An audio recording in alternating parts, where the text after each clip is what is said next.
नमस्कार दोस्तों, मैं हूँ पूजा मोहन और मेरे इस चैनल में आपका बहुत बहुत स्वागत है। कैसे हैं आप? उम्मीद है आप स्वस्थ होंगे, प्रसन्न होंगे और अपने इस अनमोल जीवन को जो हमें एक बार मिलता है, इसे बहुत ही खूबसूरती के साथ जीते हुए, इसका सदुपयोग करते हुए अपनी ज़िंदगी में आगे बढ़ रहे होंगे। जीवन का सदुपयोग करने के लिए क्या चीज़ें ज़रूरी हैं? बस अपने जीवन को, अपने अनुभवों को गहराई से देखना है, समझना है, बिना पक्षपात किए हुए, एक थर्ड पर्सन की तरह, जैसे कि किसी और के जीवन को देख रहे हो, निर्विकार भाव से, कोई अटैचमेंट नहीं। ऐसे ही होता है ना, जब हम किसी से बात कर रहे होते हैं तो हम अपने अनुभवों को जब देखते हैं या बताते हैं तो बहुत ही भावुक होकर बताते हैं कि जैसे हम पर कितना जुल्म हुआ है, कितना अत्याचार हुआ है। और जो अगला व्यक्ति होता है उसकी बातें जब हम सुनते हैं तो हम हाँ ओके ऐसा कह देते हैं, गहराई से समझ नहीं पाते, उसके दर्द को अनुभव नहीं कर पाते। और इसकी वजह से ही हम व्यथित नहीं होते हैं उसके दुख से। जो हमारे सामने जो व्यक्ति है उसकी बातें हमें चोट नहीं करती और हम ठीक रहते हैं। हमारा हमारा जो मस्तिष्क है, हमारा जो सोच है, वो संतुलित रहता है। लेकिन जब हमारे अपने दुखों की बात आती है तो हम बहुत गहराई से सोचते हैं उनके बारे में और हम बहुत भावुक हो जाते हैं, हम डिप्रेशन में चले जाते हैं और हम उसे बस पकड़े हुए, बस गले से लगाए हुए उसे सारी ज़िंदगी हम ढोते रहते हैं।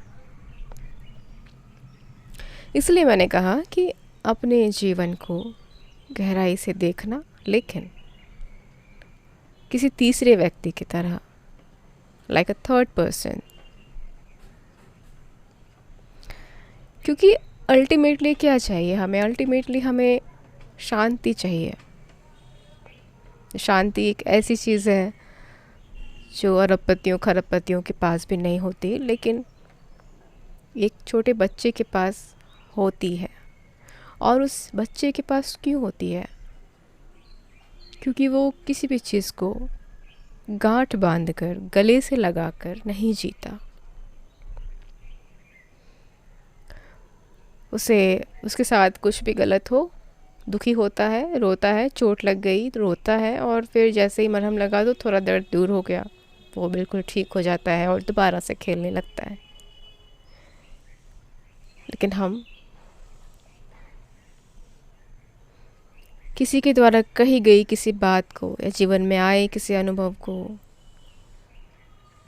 50-60 साल तक संजो कर रखते हैं और हम तो बड़े गर्व से कहते हैं कि मैं उसे माफ़ नहीं कर सकता, मैं उसे कभी भूलूंगी नहीं। क्यों नहीं भूलोगी भाई? क्या ऐसी मजबूरी है? और कौन बड़े 30 मार खा हो तुम? क्या ही हो जाएगा?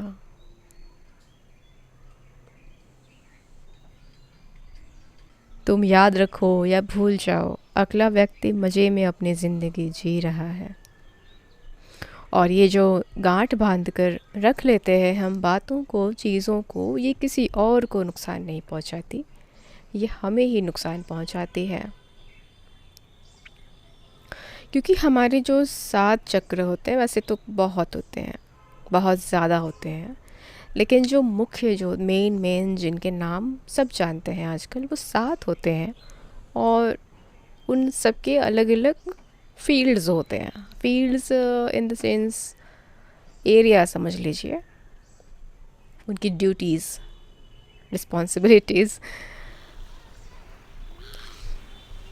तो हर चक्र कुछ चीज़ों को हैंडल करता है।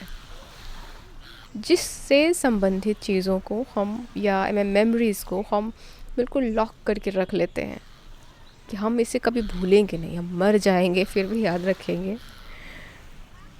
वो चीज़ें एक्चुअली रह जाती हैं, और जिस जिस भी चक्र से संबंधित होती है उसे ब्लॉक करती है। वहाँ से रिलेटेड पहले मेंटल इमोशनल ब्लॉकेजेस होते हैं और फिर फिज़िकल ब्लॉकेजेस होते हैं, जिसे अगर ठीक ना किया जाए तो मतलब गुस्सा, तकलीफ़, ईर्ष्या, घृणा, इस तरह के इमोशंस को हम जब कैरी करते हैं तो पहले ये तो फीलिंग्स होती ही हैं, कम ज़्यादा होती हैं, पहले कम होती हैं, फिर ज़्यादा होती हैं, फिर और भी ज़्यादा होती हैं, और फिर धीरे धीरे जब हम इसे ठीक नहीं करते हैं, इन चीज़ों पर हम ध्यान नहीं देते हैं, तो फिर बीमारियां होती हैं। और बीमारियां ऐसी हो जाती हैं, कुछ तो बीमारियां होती हैं, बीमारी को फिर भी ठीक किया जा सकता है, लेकिन जो सिचुएशंस होती हैं, कुछ इम्बैलेंसेस होते हैं, वो तो हमारे शरीर के साथ ही जाते हैं। बल्कि जब हम फिर से जन्म लेते हैं तो भी हम कुछ चीज़ों को लेकर ही पैदा होते हैं। तो ये जो हमने जो बहुत ही प्रण लिया था कि मैं उसे कभी माफ़ नहीं करूँगी, इसका मुझे नुकसान हुआ या फ़ायदा? और जिसके लिए मैंने ये सोचा उसका क्या हुआ, नफ़ा या नुकसान? तो इसका जो रिज़ल्ट है वो हमारे सामने है कि ये खाने से ये हो गया, इस लाइफ़स्टाइल से ये हो गया, इस चीज़ के रिएक्शन से ये हो गया, इससे एलर्जी होकर ये हो गया। ये सारी बातें सिर्फ ट्रिगर्स होती हैं, और ये उन चीज़ों को ट्रिगर करती हैं जो पहले से मौजूद होता है हमारे अंदर। हर बीमारी का एक साइकोलॉजिकल एस्पेक्ट भी होता है, रीज़न लाइक कि ये बीमारी, इसके पीछे ये वाला इमोशन होता है, इस बीमारी के पीछे ये इमोशन होता है। इसके बारे में अब तो फिर भी काफ़ी लोग जानते हैं, पर मोस्टली लोग नहीं जानते हैं। तो ऐसे में सबसे ज़रूरी क्या चीज़ है? मेंटल पीस, मन की शांति। और मैंने अपने जीवन में ये समझा है कि जब मानसिक शांति होती है तो हम दुनिया जीत सकते हैं, हम कुछ भी कर सकते हैं।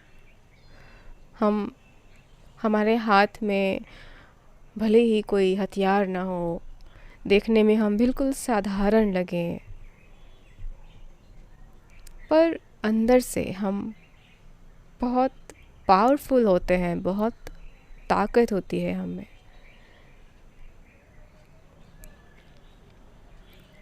और वैसे सबसे पावरफुल इंसान कौन होता है पता है? सबसे पावरफुल इंसान वो होता है जिससे कोई विचलित नहीं कर सकता। अगर कोई व्यक्ति ऐसा है जिसके जीवन में बहुत बड़े बड़े चमत्कार हो जाएं और बहुत लॉटरी लग जाए, अवार्ड्स मिल जाए, पद्मश्री मिल जाए, लोग ऑटोग्राफ लेने के लिए पीछे पीछे भागे, ऐसे कई चीज़ें हो जाए, कुछ भी हो जाए, फिर भी वो अटैच नहीं होता, बहुत ज़्यादा खुश नहीं हो जाता कि अरे वाह मज़ा आ गया, देखो मैं ये। और वहीं अगर जीवन में बहुत ही नेगेटिव कुछ हो जाए, कुछ खो जाए, कुछ अर्श से फर्श पर आ जाए, इस तरह की चीज़ें भी हो जाए, तो भी वो मतलब ऑफ कोर्स थोड़ा परेशान होता है, लेकिन विचलित नहीं होता। परेशान होना यानी कि चलो ठीक है, अभी फिर से शुरू करना पड़ेगा, फिर से वापस सारी चीज़ें करनी पड़ेंगी, ये सब करने की हिम्मत होती है। लेकिन कुछ लोग होते हैं ना, जैसे ऐसा कुछ हो गया तो बिल्कुल हिम्मत हार जाते हैं और सब कुछ ख़त्म करने के लिए स्टेप्स उठा लेते हैं। तो वैसी चीज़ें नहीं करता, विचलित नहीं होता। तो ऐसा व्यक्ति सबसे ज़्यादा पावरफुल होता है। उसे पता होता है कि उसके पीठ पीछे लोग क्या बातें कर रहे हैं, पर फिर भी उसे कोई फ़र्क नहीं पड़ता। और भी इस तरह की हज़ारों चीज़ें होती हैं, पर मेन यही है, मुख्य बात यही है कि उसे विचलित नहीं किया जा सकता। उसका मन चट्टान सा होता है, उसकी जो पीस होती है वो बिल्कुल सॉलिड होती है, उसे कोई छेड़ नहीं सकता। ऐसा व्यक्ति सबसे ज़्यादा पावरफुल होता है। और इस चीज़ को ये लाइक एक्टिंग करने की ज़रूरत नहीं होती कि अच्छा ये ऐसा होना चाहिए तो हम ऐसे करेंगे, तो हम ऐसे बन जाएंगे। नहीं कर सकते। अगर मन में गुस्सा है बहुत सारा, तो अच्छा गुस्सा नहीं करना चाहिए ये बोल के मुंह पे मुस्कान ओढ़ के नहीं जी सकते, या जीना है जी लेते हैं, ठीक है, अपने अपनी ज़िंदगी अपनी मर्ज़ी है, लेकिन इससे शिव को नहीं पाया जा सकता। वो शिव जो अंदर होता है हमारे, हम उससे नहीं मिल पाएंगे, वो भले ही हमारे अंदर है। तो ये बातें सिर्फ किताबी बातें रह जाएंगे कि भगवान हमारे अंदर होता है। ये सारी बातें हम अनुभव नहीं कर पाएंगे, सिर्फ सुन पाएंगे, पढ़ पाएंगे। मतलब कितनी अजीब बात है ना। ये हमारा शरीर एक ढांचा है, एक मंदिर समझ लीजिए, और इसके अंदर ईश्वर है और हम बाहर ईश्वर को ढूंढ रहे हैं। मतलब पूरी ज़िंदगी निकाल दी, 80-90-100 साल निकाल देते हैं, लेकिन अंदर बैठे ईश्वर से नहीं मिल पाते।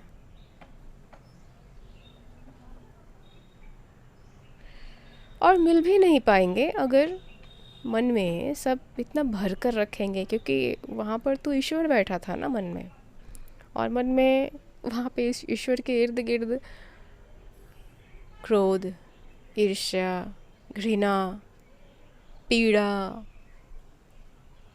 और भी न जाने क्या क्या इस तरह की सारे नेगेटिव फीलिंग्स को जब भर के रखेंगे, तो वहाँ जगह ही नहीं बचेगी कि ईश्वर वहाँ आराम से रह सके और आपसे बातें कर सके।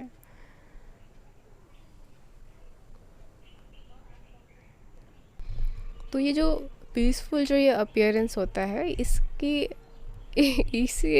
एक्टिंग नहीं की जा सकती। मतलब ये अंदर से आती है खुद ब खुद।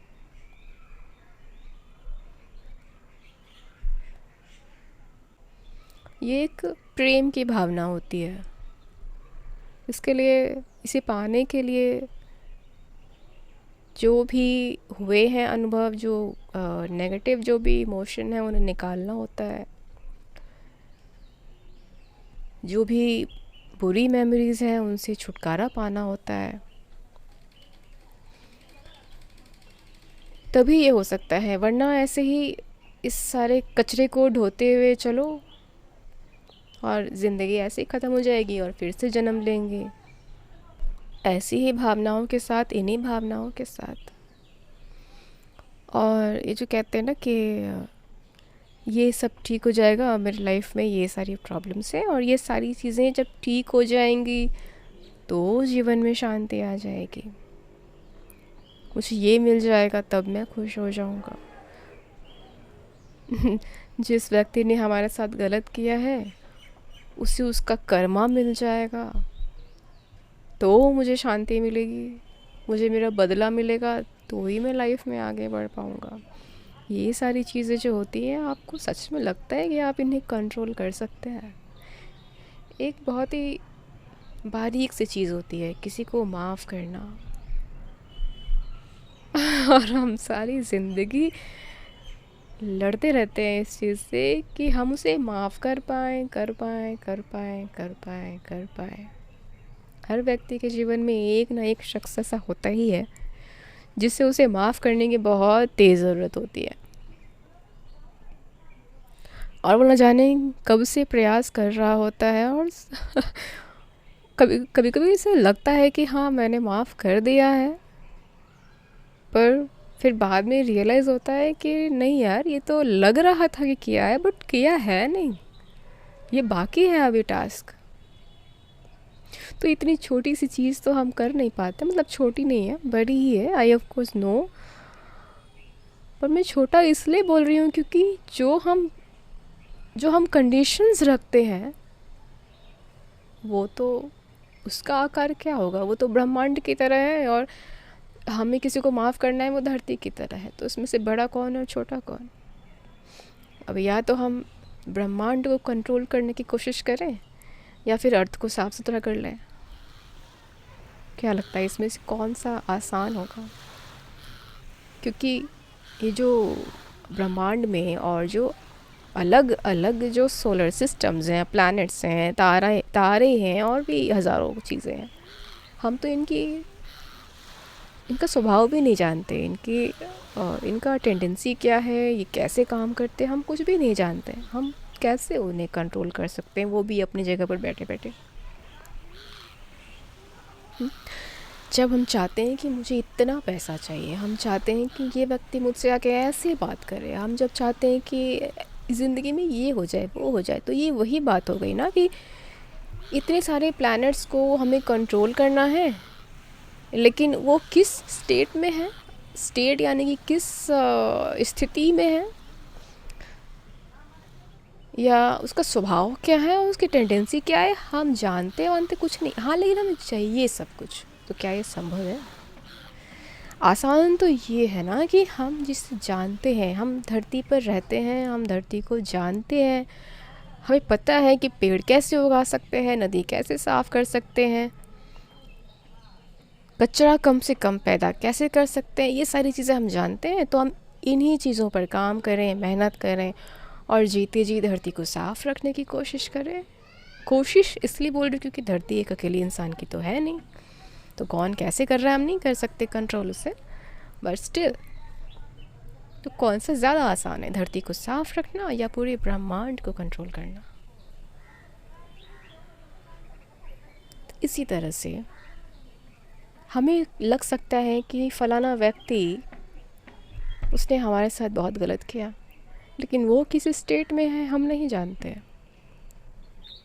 हो सकता है वो हमारे बारे में ऐसा सोच रहा हो और उसने दूर दूर तक भी, उसके दिमाग में ये ये आइडिया ही नहीं है कि मुझे उससे माफ़ी मांगने की ज़रूरत है, या कोई मुझसे गम खा कर बैठा हुआ है और इंतज़ार में है कि उसको मुक्ति ही तब मिलेगी जब मैं जाके उसके हाथ पाँव जोड़ूंगा और दो चार शब्द कहूँगा, तब वो अपने पिंजड़े से बाहर आएगा।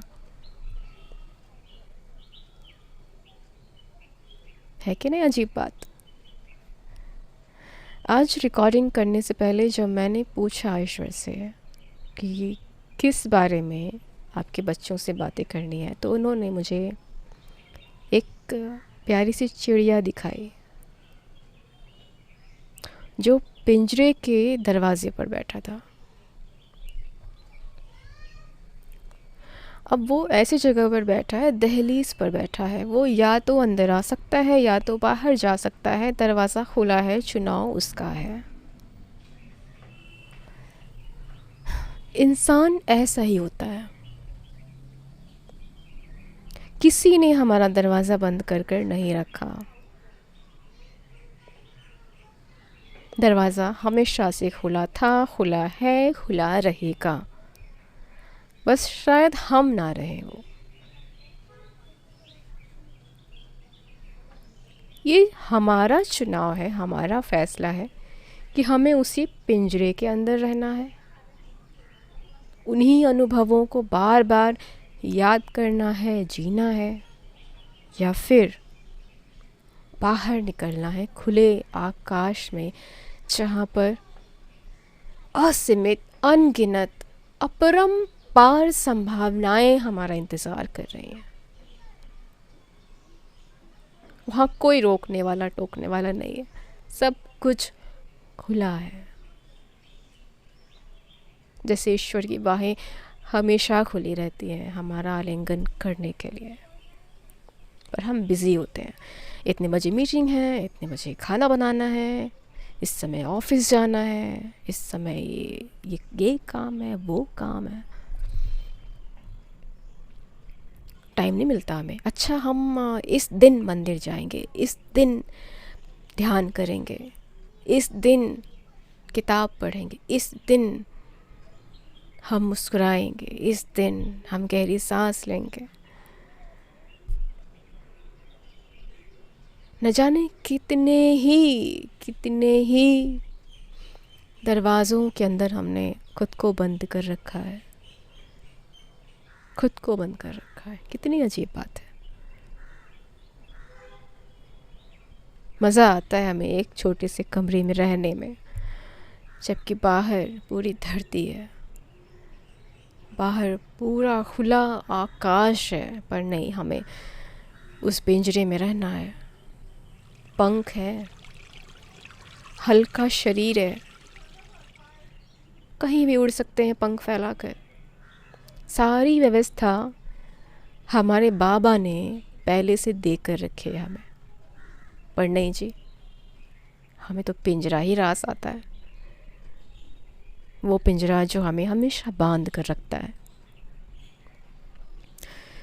जिम्मेदारियों में,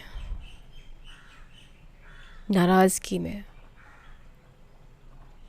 उलझनों में, शिकायतों में, भावनाओं में, और भी न जाने क्या क्या।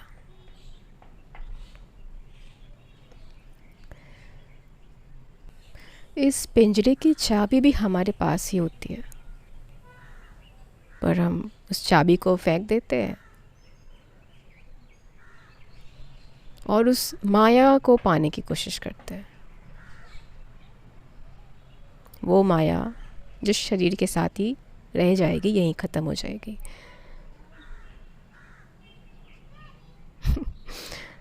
कभी कभी सोचती हूँ, ये हमारा जीवन, ये जो धरती पर हम रहते हैं, ये क्या है? Isn't it like हम कहीं और थे, हमारे ईश्वर ने, हमारे बाबा ने कहा चलो चलो स्कूल जाने का टाइम हो गया, तो हम आ गए स्कूल, बोरिया बिस्तरा बांध के किताबें लेके हम स्कूल आ गए। और स्कूल में हमें मिल गए कुछ शैतान नटखट दोस्त। हमने पढ़ाई तो कुछ नहीं की, बस हम टीचर्स की शिकायतें, प्रिंसिपल्स की शिकायतें, स्कूल क्लासेस बंक करके इधर उधर घूमना, शराब पीना, सिगरेट पीना, गंदी गंदी लतें लगाना, इन फालतू कामों में रह गए, बिज़ी हो गए। और इतना मज़ा आने लगा कि दोबारा अपने बाबा के पास जाना ही भूल गए। और वो वहाँ बैठा है पूरा बुफ़े लगा कर, क्या मेरा बच्चा स्कूल से पढ़ के आएगा, भूख लगी होगी तो उसे ये खिलाऊंगा, ये पिलाऊंगा, ये इनाम दूंगा, ये कहानियाँ सुनाऊंगा, ऐसे गोद में लूँगा। सब वैसे रखा है, हमारा इंतज़ार हो रहा है। और हम क्लासेस बंक करके क्लासेस बंक करके हम बी ग्रेड मूवी देखने निकल पड़े हैं, है ना। क्लासेस बंक की तो कर रहे हैं हम, हमें धरती पर भेजा गया अनुभव लेने के लिए, सीखने के लिए, और हम लिप्त हो गए उन्हीं अनुभवों में। ऊपर उठने के लिए सारे चक्रों से ऊपर उठना होता है, हर एक चक्र को खोलना होता है, लेकिन हम में से ज़्यादातर लोग, लगभग 99% लोग रूट चक्र, मूलाधार चक्र में ही फंसे हैं। मूलाधार चक्र यानी धन, सिक्योरिटी, बल्कि कहा जाए तो जो नीचे के जो 3 चक्र हैं, हम उनमें ही फंसे हैं। हम धरती पर आए हैं उन तीनों को ही तोड़ने के लिए, तोड़ने नहीं, आई मीन खोलने और बैलेंस करने के लिए, कि ज़रूरत तो उनकी भी है। पर नीचे के तीनों चक्रों में हम उलझे हुए हैं, हमें उन्हें खोलना था और हम उनमें लौट रहे हैं, मज़े ले रहे हैं। तो बेसिक मैसेज यहाँ पर यही है कि समझो अपने जीवन को, जीवन क्या बता रहा है। सब जब गौर से देखेंगे कि जब से होश संभाला तो क्या मेमोरीज़ हैं। अगर ख़राब मेमोरीज़ हैं तो ये मेमोरीज़ हैं, उनको नोट डाउन करें। ये क्यों हुई, ये चीज़ें क्या सिखा रही थी हमें, उसे सीखें और सीख सीख कर आगे बढ़ें। उस मेंटल पीस को फील करना है या नहीं, जो शिव के पास है। तो शिव के पास जाना है तो ऐसे ही सारे चक्रास क्रॉस करते करते करते जाना होगा, उसको फील करना होगा।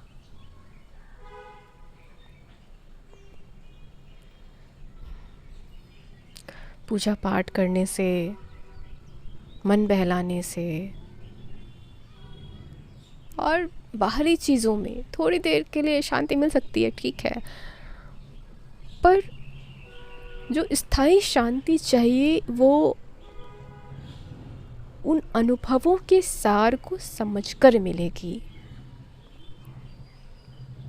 और जब सार को समझेंगे तो automatically without any special efforts हम माफ़ कर पाएंगे लोगों को। और माफ़ करके कोई हम बहुत उपकार नहीं करेंगे किसी पर, हमें माफ़ करना ही था। हम तो बेवजह की ज़िद में अटके हुए थे। जैसे छोटे बच्चे बेकार की ज़िद में अटक जाते हैं कि नहीं नहाना, मुझे नहीं नहाना। अरे नहाओगे तो तुम ही साफ़ रहोगे। जो खेल कर आए हो, कीटाणु लगे हुए हैं वो धुल जाएंगे, तुम ही साफ़ हो जाओगे। तो नहीं, मैं नहीं नहाऊंगा, नहीं नहाऊंगा, नहीं नहाऊंगा, यही हम करते रहते हैं। मैं नहीं माफ़ करूँगा, नहीं माफ़ करूँगा। माफ़ करो, ये तुम्हारा ही काम है। बेसिक चीज़ें हैं, बेसिक चीज़ें हैं ये। माफ़ करो और आगे बढ़ो ताकि वो चीज़ें सीखो जो आए हो सीखने को। आगे बढ़ो। पता है ज़िंदगी बहुत ख़त्म हो रही है, ज़्यादा कुछ बचा नहीं है समय, ठीक है। तो ये सारे काम जो है ना, इनको जल्दी जल्दी निपटाओ और आगे बढ़ो, राइट। बहुत कुछ सीखना बाकी है। अब यहाँ तक ज़्यादा कुछ सीख नहीं पाए, पर जितना सीख सकते हो सीख लो, वरना ऐसे भविष्य फल ये सब देखते रह जाओगे कि इस तारीख को ये ग्रह परिवर्तन होने वाला है और ये होने वाला है, वो होने वाला है, धन बरसेगा, ये होगा। कुछ नहीं होगा। जब तक माफ़ नहीं करोगे, मन की शांति नहीं पाओगे, कुछ नहीं होगा। और जब मन की शांति हो जाएगी ना, तो चाहे कोई दिवालिया भी हो जाए फिर भी वो खुश रह सकता है, क्योंकि वो अटैच ही नहीं होता है किसी में, ठीक है। करना कोशिश। उम्मीद है आपको ये एपिसोड पसंद आया होगा। पसंद आया तो फॉलो कीजिए। रीच तो बढ़ रही है, फॉलोअर्स नहीं बढ़ रहे हैं, ये अच्छी बात तो नहीं है। चलिए, जल्दी मिलूँगी अगले एपिसोड में। तब तक के लिए goodbye, take care, I love you all.